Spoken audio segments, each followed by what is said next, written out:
عليكم ورحمة الله تعالى وبركاته.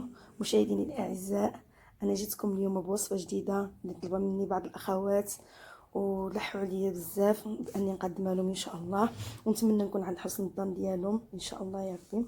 الوصفة ديال اليوم هما عندنا جوج ديال الوصفات. الوصفة الأولى ديال تنظيف الأسنان وتبييض الأسنان، اللي كتبيض السنان وكتزول الكركير اللي هو البلاك وكتخرجهم بويض كيشعلوا ما شاء الله. والوصفة الثانية هي ديال الوجه، اللي كتصفي الوجه وكتنقي الوجه وكتبيض الوجه حتى هي، وكتغنيك على بزاف ديال الحاجات ديال المكياج. هاد الوصفات راه مزونين بزاف. الوصفه ديال السنان جربوها وما غاديش تندموا عليها ان شاء الله. واليكم الطريقه، نشوفوا الطريقه ديال الوصفه ديال السنان ومن بعد نرجع معكم نقدم لكم الوصفه ديال الوجه ان شاء الله. الوصفه ديال السنان كنحتاجوا فيها نص حمضه، كنحتاجوا فيها الفاخر اللي هو الفحم، كندقوه مزيان وكنغربلوه في شي مديه ولا بشي سنيه ديال حياتي، المهم كنغربلوه مزيان.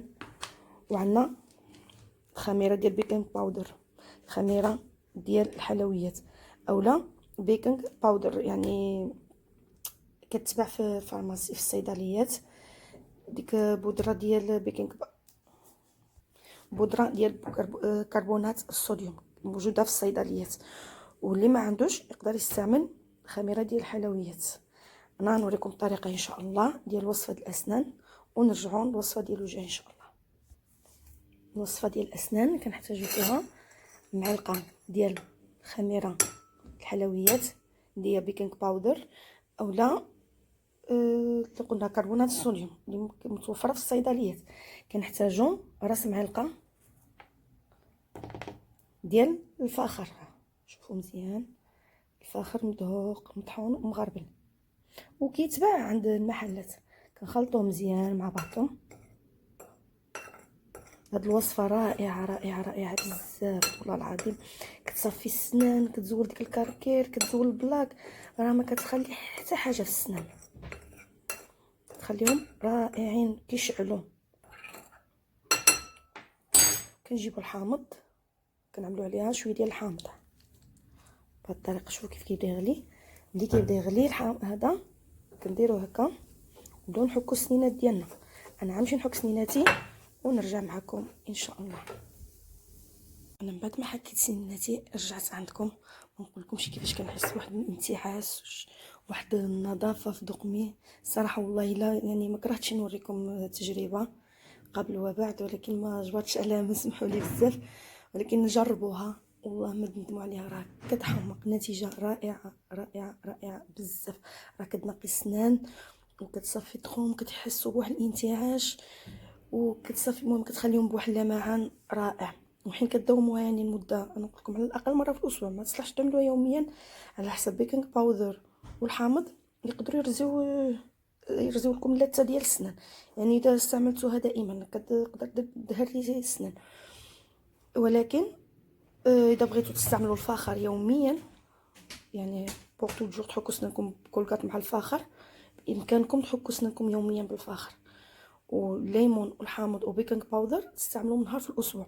والطريقه انا اسمح لي قبيلتي وقفت معكم تمشيت حكيت سنيناتي، حيت خصك كيما تعصر عليها الحامض كيبدا يعمل واحد الفقاعات، كيبدا من ديك الفقاعه خصك في نفس الوقت تمشي تحك سنيناتك داغيا. ما خصكش تخلي ديك الفقاعه تبرد بحال هكذا، يعني حين كيتهدن هكذا ما عندكش النتيجه. خصو حين يكون باقي كيغلي تحك سنانك، كتسيس الشيته بحال هكا، كتسيسها فيه مزيان وكتحك سنيناتك، كتدخل الداخل من فوق من التحت. يعني المهم طريقه الحك ديال الاسنان وتخلي حتى منطقه. ومن الاحسن السنينه التحتين كتجيو من التحت وكتطلع الفوق باش كتخرج ديك الكركير اللي كاين في هذا في الجنب ديال السنان وكيكون في الوسط بين السنينات وهذا. ومن الفوق عاود كتجي من الفوق من اللحم الفوق وكتهبط من الفوق، كتهبط من التحت، كتجي من التحت وكتطلع وكتدخل داخل ونقي فمك كامل. وردوا لي الخبر. نتمنى هاد الوصفه ان شاء الله تعجبكم ودنا الاعجاب ديالكم بزاف بزاف بزاف. كنتقلوا للوصفه الثانيه ان شاء الله اللي هي ديال تنظيف الوجه. كتنظف الوجه والرقبه، واللي هي وصفه جد رائعه كانوا كيستعملوها الجدات ديالنا في القديم. يعني ما كان لا مكياج لا فونديشن لا حتى حاجه، وكان تبارك الله كيقول الوجيهه ديالهم كتبرق وغزاله. نقول لكم الوجهه ديالهم كتكون غزاله تبارك الله. هاد الوصفه نقدروا نستعملوها مره في الاسبوع، كندهنوها على العنق والرقبه، يعني على الوجه اسمحوا لي على الوجه وعلى الرقبه مزيان، وكنخليوها لمده ديال نصف ساعه. انا غنوريكم الطريقه ان شاء الله. نبداو على بركه الله. هاد الوصفه كنحتاجو فيها 2 معالق ديال الدقيق ابيض طحين، دقيق ابيض 2 معالق كبار،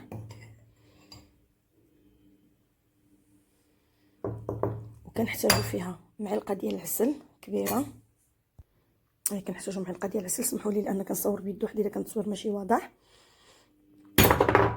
مبغاش يبط. ها هي كنستعملوا معلقه ديال العسل كبيره، وكنحتاجو فيها 2 حتى 3 ديال الملاعق كبار ديال الحليب، على حساب حتى كيتخلط لنا العجين.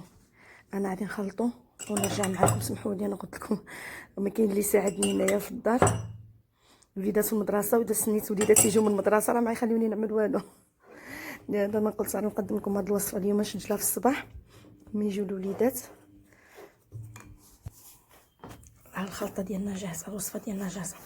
كنا عملنا فيها معلقه ديال 2 معلقات ديال الطحين كبار، معلقه كبيره ديال العسل، ويكون عسل حر ماشي عسل النحل، ما يكونش العسل ديال السكر يعني ديك اللي كنديروا في الشباكيه، وهذا يكون العسل اصلي. ماشي مشكلش من نوع ديال العسل، ولكن يكون العسل اصلي. انا عملت هنا 4 معالق ديال الحليب حتى تخلط لي العجين. انا قلت لكم يعني كيبقى على حسب، نتوما عارفين العسل دابا البروده قاصحه ما كتخلطش العجين دغيا. زدت معها هذا الحليب. الطريقه ديال الاستعمال كنشبروا نص حامضه. هاد الوصفه كتصلح لجميع انواع البشره، سواء جافه سواء دهنيه سواء مختلطه، جميع الانواع البشره. غير شني البدايه الاولى كنحكوا الوجهه ديالنا بالحامضه، نص حامضه يعني اللي هي ليمونه. كنحكوا الوجه ديالنا كامل مزيان مده ديال 10 دقائق، كنخليو هاد الحامضه في وجهنا مده ديال 10 دقائق. شني هاد الحامض باش نقدروا نستعملوه، ما يمكنناش نستعملوه جميع انواع البشره، كنستعملوه من البشره الدهنيه والبشره المختلطه. يعني كنزولوا البشره الجافه اذا كان جافه بزاف، اذا كان جافه غير شويه ماشي مشكل، يمكن نستعملوا الحامض. ولا البشره الحساسه، البشره الحساسه ما كيصلحلاش الحامض اللي هو الليمون، كيعمل واحد الالتهاب وكيعمل لها الحموره. هو ما كيضرش ولكن كيعمل واحد الالتهاب والحموره، كيخلي الوجه احمر. ما يصلحش نستعملوه هذا، ما يصلحناش نستعملوا لا الحامض. ولكن الوصفه هذه الثانيه نستعملوها لجميع انواع البشره، سواء دهنيه سواء جافه سواء كيف ما بغات تكون. كنعملوها على الوجه وكنخليوها مده كتجاوز نص ساعه، الوجه والرقبه، باش ما يبقاش الفرق بين الوجه والرقبه، لان هي كتبيض الوجه. باش ما يبقاش الفرق بين الوجه والرقبه دهنوها للوجه ودهنوها للرقبه باش كيعطيكم واحد اللون موحد وتصفيه كامله ان شاء الله. الطريقه انا نوريكم الطريقه. كتجبروا الحامضه كتحكوا على الوجه بهذه الطريقه مزيان، الوجه كامل.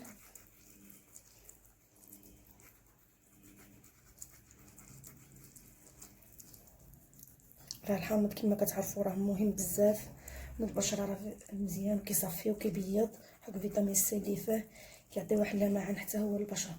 الحق الحامض نستعملوه انا قلت لكم مع هذا البشره الحساسه وجافه، نستعملوا البشره الدهنيه اللي فيها الحبوب اللي فيها حب الشباب، البشره المختلطه، البشره العاديه نقدروا نستعملوا لها الحامض.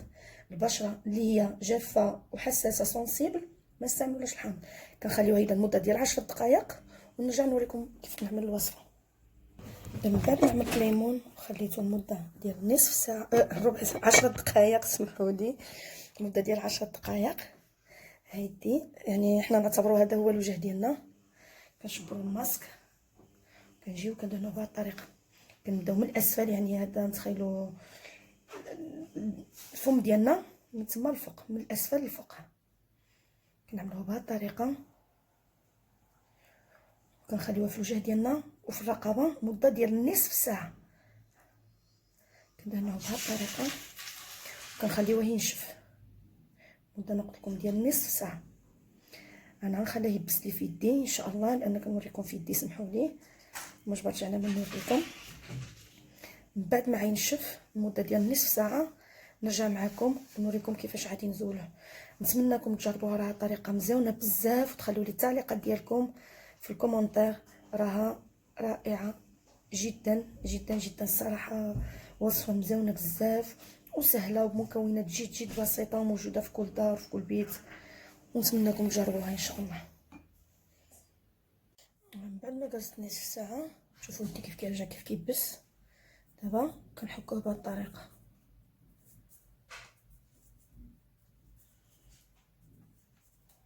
نتمنى نكون وضحت لكم الفيديو مزيان. من بعد ملي كنكملو كنحكوه بهذه الطريقه، كنغسلو وجهنا بالماء شويه دافي، غير دافي شويه، من بعد موراه الماء بارد كنشفو وجهنا.